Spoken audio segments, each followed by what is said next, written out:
বাংলাদেশ জামাতে ইসলামের সহকারী সেক্রেটারি জেনারেল এটিএম আজহারুল ইসলামের মুক্তির দাবিতে ঝিনাইদহে বিক্ষোভ মিছিল ও সমাবেশ অনুষ্ঠিত হয়েছে। আজ সকালে শহরের কেন্দ্রীয় শহীদ মিনার চত্বর থেকে জেলা জামাতে আমির আয়োজনে একটি বিক্ষোভ মিছিল বের হয়। মিছিলটি শহরের বিভিন্ন সড়ক প্রদক্ষিণ শেষে পায়রা চত্বর গিয়ে শেষ হয়। পরে সেখানে সংক্ষিপ্ত সমাবেশ অনুষ্ঠিত হয়।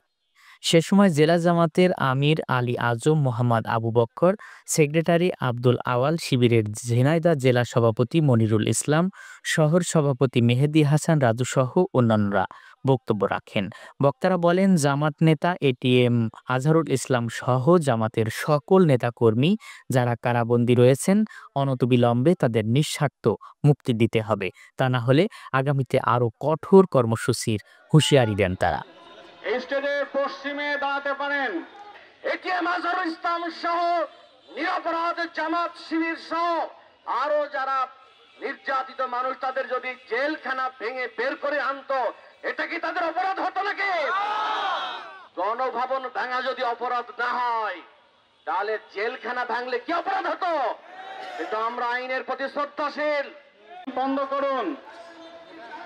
সংগ্রামী ভাইরা, বাংলাদেশ জামাত ইসলামী ঝিনাইদহ শাখা কর্তৃক আজ সত্য না হতো তাহলে আপনারা সাহস করে কোর্টে ফেস করতেন।